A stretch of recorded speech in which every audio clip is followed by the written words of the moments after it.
गुजरात में पहले चरण का मतदान खत्म हो चुका है। कई नेताओं के भविष्य का फैसला ईवीएम मशीन में कैद हो चुका है और अब इंतजार है दूसरे और आखिरी चरण के मतदान का, जिसके लिए हर पार्टी ने एड़ी चोटी का जोर लगा रखा है। जनता को अपने पक्ष में करने के लिए सियासी पार्टियों में होड़ सी मची है। आ कांग्रेस वाला चलो पहला राउंड में हार्या, पहला चरण में मेल ना पड़े, अમને ખબર તો પડી ગઈ કે આ બધું આ પ્રજાનો મિજાજ જુદો છે, બધા પત્તા સાફ થઈ ગયા, ચારે તરફથી વાવડ એવા જ આવે છે કે પહેલા ચરણમાં જ્યાં મતદાન થયું છે ત્યાં એમના રથી મહારથીઓ પણ कभी चाइना की बात करेंगे, कभी पाकिस्तान की बात करेंगे, कभी जापान की बात करेंगे। मोदी जी, गुजरात के भविष्य का चुनाव है, थोड़ी सी गुजरात की भी बात कर लीजिए। नारों के शोर के बीच जनता से जुड़े मुद्दे की जमीनी हकीकत क्या है, नेताओं ने उनकी जरूरतों को किस हद तक पूरा किया है और क्या कुछ कसर बाकी रह गई। आज की पड़ताल में हम गुजरात के स्वास्थ्य सेवाओं के हालात का जायजा लेंगे और जानेंगे कि गुजरात ने लोगों के स्वास्थ्य का कितना ख्याल रखा है। ये जानने के लिए न्यूज नेशन ने सबसे पहले गुजरात के अहमदाबाद शहर का रुख किया।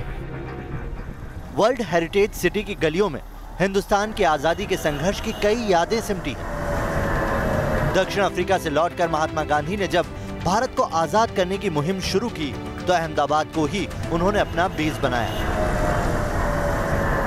अहमदाबाद में चमचमाती सड़कें, फ्लाईओवर और साफ सफाई है। जब भी भारत के बेहतरीन शहरों की गिनती होती है तो अहमदाबाद अव्वल आता है। उसी अहमदाबाद में है विजय मेडिकल कॉलेज, जो हर रोज हजारों मरीजों से अटा पड़ा रहता है। मैं आपको बताऊं कि हमारी जो कॉलेज है विजय मेडिकल कॉलेज, ये देश में one of the largest college. We are admitting 250 MBBS students every year, more than 300 PG students. अभी जो हॉस्पिटल है सिविल हॉस्पिटल, उसमें 2000 बेड्स है और पूरे कैंपस में अपना जो मेडिकल कॉलेज के साथ जो बेसिक फैसिलिटीज़ है उसके साथ सब एडवांस फैसिलिटीज़ भी हमारे यहाँ है। और हमारी जो ऑक्यूपेंसी रेट है पेशेंट का, मरीज का, वो लगभग करीब 70% है। क्या आपको लगता है कि यहाँ कुछ और करने की ज़रूरत है? इंटरनेट से रेट से अच्छा उसमें बहुत कुछ कंट्री है, फिर भी जो सुधारने की ज़रूरत वो हम डेफिनेटली सुधारेंगे। ये देखें कि अगर हम बात करते हैं यहाँ अहमदाबाद में है तो कम से कम डॉक्टर MM प्रभाकर ये कह रहे हैं कि जिस तरह की चिकित्सा सुविधाएं यहाँ इस इलाके में चाहिए वो यहाँ ये कॉलेज, मेडिकल कॉलेज उसको पूरा करता है। अहमदाबाद के इस अस्पताल में किसी भी तरह की कमी नजर नहीं आती, तो लोग भी अस्पताल में मिल रही सुविधाओं से खुश दिखते हैं। आपको लगता है कि जिस तरह सरकार कह रही है वो बेहतर सेवाएं दे रही चिकित्सा, आपको लगता है कि बेहतर मिल पा रही है? हाँ, मिलते ही है, मिलता है, मिलता। हाँ, अच्छा कहेंगे। हाँ, आपको क्या लगता है दवाइयाँ जिस तरह कहा जाता है कि सबको देना है तो उस तरह ये चल पा रहा है हॉस्पिटल में? हाँ, चलती है। आप इस इलाज से खुश हैं? हाँ, खुश है।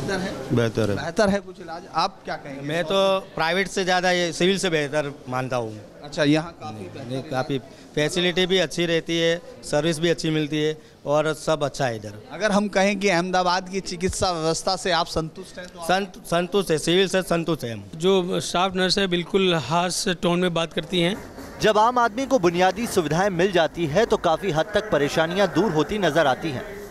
और इसी कड़ी में स्वास्थ्य सुविधाओं का जायजा लेने के लिए अहमदाबाद से निकलकर न्यूज नेशन का अगला पड़ाव बना वडनगर। इतिहास के झरोकों से झांकने पर वडनगर में त्याग और बलिदान की कथा मिलती है, तो वडनगर उस इतिहास की पगडंडी पर चलकर अब काफी आगे निकल चुका है। वडनगर की पहचान आज सियासत के उस नायक की जन्मभूमि से जुड़ी हुई है जो खुद को भारत का प्रधान सेवक बताते हैं। कि मैं प्रधानमंत्री नहीं, प्रधान सेवक के रूप में आपके बीच आया। गुजरात में विकास का क्या हाल है, ये जगह तय करता है। लेकिन इस बार गुजरात चुनाव में जिस विकास की चर्चा हो रही है उस मुद्दे पर वडनगर गदगद नजर आता है। ये खूबसूरत चमचमाती सड़क, उस पर पड़ी ताजा सफेदी, काले सफेद पुते हुए साइन बोर्डों को पार कर दूसरी तरफ ये जनरल हॉस्पिटल, मल्टी स्टोरीज, ये खूबसूरत बड़ा विशालकाय हॉस्पिटल आपको दिख रहा होगा। ये वडनगर का हॉस्पिटल है, जनरल हॉस्पिटल, जो आपको बड़े शहरों में नहीं दिखेगा। वडनगर को मेडिकल कॉलेज मिली, वडनगर को polytechnic college, engineering college degree college Tanariri का काम चलता है। वडनगर को मेडिकल कॉलेज मिला, फिर ये रोड अंडरग्राउंड गटर मिला, लाइब्रेरी मिला, नया बनाया, एसटी डेपो नया बनाया। वडनगर में हुए विकास से लोग खुश हैं और उसका श्रेय लोग पीएम मोदी को देते हैं। इन्हीं अनुभवों के साथ न्यूज नेशन का सफर आगे बढ़ा। अहमदाबाद वडनगर से होते हुए हमारी पड़ताल आगे बढ़ी और अगला पड़ाव बना नाडियाद। नाडियाद के सियासी अखाड़े में जोर आजमाइश के बीच हमने जनता से जुड़े मसलों पर अपनी पड़ताल जारी रखी। इलाके में इलाज के इंतजाम कैसे हैं ये जानने के लिए हम यहाँ के सिविल अस्पताल पहुंचे। अगर हम लोग शिक्षा के बाद किसी चीज़ की बात करते हैं तो वो है स्वास्थ्य। उस सेवाओं को लेकर ही ये देखा जाता है कि किस तरह से पॉलिटिक्स आम आदमी को अपने लोगों को ट्रीट करती है। इस पर हम बातचीत करते हैं नाडियाद में। नाडियाद खेड़ा जिले का वो मुख्यालय है जहां सबसे ज़्यादा पेशेंट पहुंचते हैं। तो उन्हीं लोग बात करते हैं हम CDMO RV पाठक साहब से। पाठक जी, क्या स्थिति है अगर हम नाडियाद की इस हॉस्पिटल की बात करें, सिविल हॉस्पिटल जहाँ सबसे ज़्यादा लोग आते हैं? नाडियाद हॉस्पिटल के बारे में हम बहुत ही नसीबवान है कि हमें सब कुछ फैसिलिटीज़ मिल रही है। हमारे वहाँ मेडिकल ऑफिसर्स की पूरी जगह भरी हुई है, स्पेशलिस्ट की एक फिजिशियन को छोड़ के बाकी सारी जगह भरी हुई है, staff nurses, laboratory technician, pharmacist की जगह भरी हुई है, अच्छे इंस्ट्रूमेंट्स हमें मिले हुए हैं हमारी सरकार से, मेडिसिन्स वगैरह हम अच्छी तरह से दे पा रहे हैं। अच्छा, कुछ मेडिसिन्स की कमी भी होती है सर?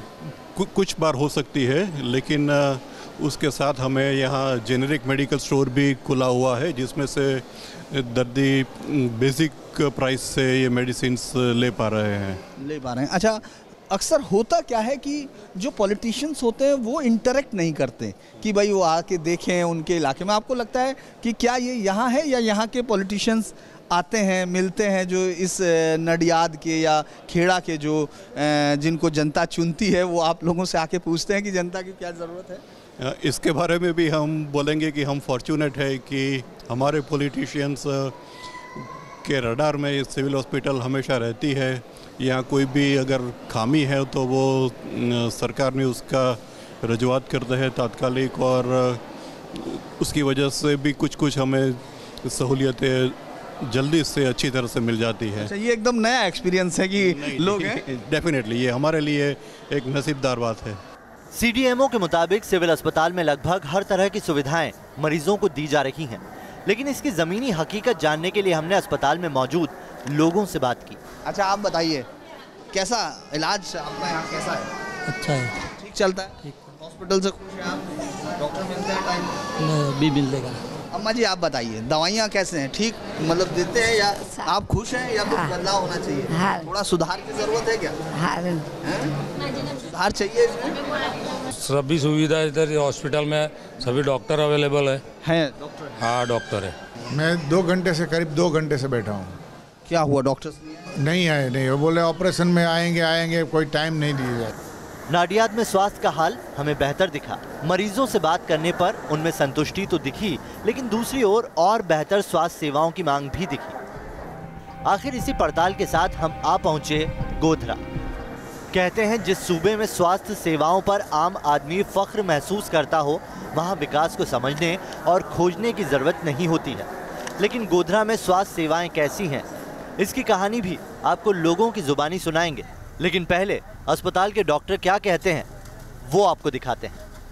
पंचमहल या गोधरा, जब हम बात करते हैं पूरे इस पे कि किस तरह से गोधरा में चिकित्सा सेवाएं हैं, तो उस पर फिर हम बात करेंगे डॉक्टर पी सागर, जो सिविल सर्जन है और उसके साथ साथ CDMO भी हैं। उन्हीं से बात करते हैं कि इस वक्त ये हॉस्पिटल जो आम जनता के लिए यहाँ बेहद अहम है। और मैं ये बता दूं, डॉक्टर जो पी सागर हैं उनको कई बार यानी 3 बार मेरिटोरियस अवार्ड आपको मिला है। डॉक्टर साहब, शुक्रिया आपके इतने अच्छे थैंक यू। अच्छा, मैं ये जानना चाहता हूँ कि ये हॉस्पिटल जो पंचमहल का है, ये कितना अहम है यहाँ की जनता के लिए? ना सर जी, वो बहुत अहम है अस्पताल, और ये पूरे डिस्ट्रिक्ट में ये अस्पताल 250 बेड की बड़ी अस्पताल है, और ज़्यादातर यहाँ सभी तरह के दर्दी लोग यहाँ आते हैं और they are getting benefit on the health level. क्या कोई जो प्रतिनिधि हैं, चाहे वो एमएलए हो चाहे एमपीज़ हैं, कभी वो आके आप लोगों से ये इंटरेक्ट करते हैं या इस तरह का डिस्कशन या आपको लगता है होना चाहिए जिसमें मरीज़ कितने आ रहे हैं, उनको क्या क्या ज़रूरत है और आप उनसे कुछ उम्मीद करें जो यहाँ देने के लिए, तो वो कभी इस तरह का? ना डेफिनेटली यहाँ हमारे एमपी एमएलएस सोशल वर्कर्स वो सब आते हैं और हमारे साथ इंटरेक्ट करते हैं, वो हमको यूज़फुल भी होते हैं और हमारी जो भी डिमांड है थोड़े मध्यम स्तर से लेकर उपले स्तर तक की डिफरेंट काइंड की demand they do represent there and they helpful. Doctor की कमी पे बात होती है, डॉक्टरों की कमी पे? हाँ, डॉक्टर की कमी पे बात होती है। डॉक्टर मैंने पहले बताया कि डॉक्टर यहाँ नियुक्त होते हैं, आते हैं और फिर छोड़ के चले। यहाँ काफ़ी लोगों की तादाद आती है और यहाँ हम कुछ मरीजों से बात करने की कोशिश करेंगे कि उनका कैसा ट्रीटमेंट हो रहा है। नमस्कार, आपका क्या नाम है? परशुराम शर्मा। अच्छा परशुराम जी, आप क्या दिखाने? अभी तो सिविल हॉस्पिटल के अंदर जो है कोई सुविधा ही नहीं है बिल्कुल।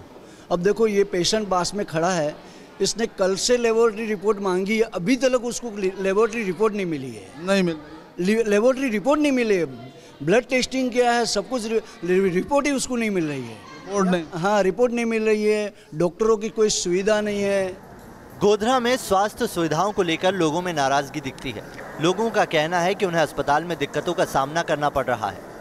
राष्ट्रपिता महात्मा गांधी की कर्मभूमि में उनकी सियासी सोच का कितना असर हुआ है, इसे बताने के लिए न्यूज़ नेशन गुजरात के अलग अलग हिस्सों में यात्रा कर रहा है। अब न्यूज़ नेशन की यात्रा जा पहुंची कच्छ के रण में। कच्छ जिले के सरकारी अस्पतालों में भी डॉक्टर की कमी से लोगों का दर्द छलक उठा, जबकि बीजेपी नेताओं की दलील है कि खाली पदों को भरने के लिए सरकार तैयार है, लेकिन डॉक्टर भी दूर दराज के इलाकों में नहीं आना चाहते। कच्छ जिला बॉर्डर का जिला है, उसकी नियुक्ति होती है, फिर भी कोई भी अधिकारी रहने के लिए तैयार नहीं है। सरकार क्रमश वो चिंता कर रही है, फिर भी कैसे भी करके रिजाइन देके भी चला जाता है, तो वो तो समस्या थोड़ी कच्छ में आज 10 साल से पहले तो बहुत थी। जब अधिकारी 10 साल 15 साल पहले उसको बोला जाता है आपके कच्छ का नियुक्ति हुआ है, तो वो तो फफड़ के ऐसे मर जाता है कि मैं कच्छ कहाँ जाऊँगा। लोग कहते हैं कि अक्सर सत्ता में बैठे नेताओं को इस बात का अंदाजा रहता है कि चुनाव के वक्त जनता को बताने के लिए कुछ होना चाहिए, इसीलिए विकास के सारे प्रोजेक्ट चुनावी साल तक पूरे होने की मियाद के साथ होते हैं। गिर सोमनाथ के मुख्यालय वेरावल में भी ऐसे प्रोजेक्ट हैं। तो वेरावल में ये नया हॉस्पिटल तैयार हो चुका है। पहले जो हॉस्पिटल था वो बेहद छोटा था, लेकिन जब 2013 में ये जिला बनाया गया तो तब उसके लिए ये अब 2017 में एक हॉस्पिटल बन के तैयार हुआ। यहाँ काफ़ी बड़ी इमारत 4 मंजिला तैयार की गई है, उसमें अलग अलग डिपार्टमेंट बनाए गए हैं। अभी कुछ ही दिन बाद डॉक्टर वहाँ पहुँच जाएंगे, ऐसा कहना है। विकास की इस चाल के साथ बाकी स्वास्थ्य सुविधाओं का क्या हाल है? सरकारी अस्पताल का सीधा वास्ता आम लोगों से होता है। इसकी पड़ताल करने के लिए हमने अमरेली के सरकारी अस्पताल में मरीजों और उनके तीमारदारों से कुछ सवाल किए।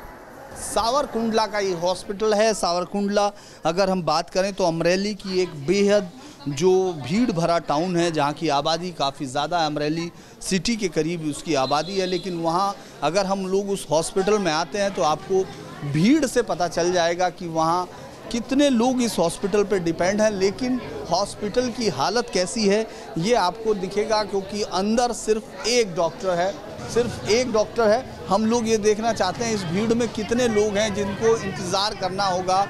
क्या है, कितनी देर से खड़े हो यहाँ? यहाँ तो ये 1 घंटे से ऊपर हूँ। अच्छा। 1 घंटे से। अच्छा, 1 घंटे से ऊपर आए हो। और डॉक्टर तो एक ही है। एक ही डॉक्टर? एक ही डॉक्टर है और उसी को दिखाना है? उसी को दिखाना है। यहाँ तो आधा दिन हो जाता है इधर, बाकी दूसरा कोई डॉक्टर है नहीं। कितनी देर से खड़े हो? 1.5 लाख से 1.5 लाख। बहुत देर से खड़े हो? हाँ। तो डॉक्टर क्या है? डॉक्टर एक ही है? डॉक्टर एक ही है, बस यही डॉक्टर। हाँ। कोई भी मर्ज हो उसको दिखाने के लिए। हाँ। लोगों की अपनी उम्मीदें हैं, शिकायतें और सरकार से कुछ मांगे भी हैं। इसको लेकर हमने गुजरात में सत्ता पर काबिज पार्टी के नेताओं से भी बात की। 70 साल की आज़ादी में जो अमरेली को नहीं मिला, जो 60 साल कांग्रेस ने शासन किया, पिछले 3.5 साल में नरेंद्र भाई ने शासन में 11,000 करोड़ रुपया अमरेली के लिए आया केंद्र सरकार से। गुजरात चुनाव में विकास का मुद्दा भले ही गौण हो गया हो और उसकी जगह कुछ दूसरे मुद्दे नारों पर हावी हो गए हों, लेकिन ये भी उतना ही सच है कि विकास के बिना बदलाव नहीं आ सकता। और जहां तक गुजरात के स्वास्थ्य सेवाओं की बात है तो यहाँ बदलाव की शुरुआत काफी पहले हो चुकी है। जरूरत इसे बस और बेहतर बनाने की है। गुजरात ग्राउंड जीरो से धीरेन्द्र पुन्नीर के साथ टीम न्यूज नेशन।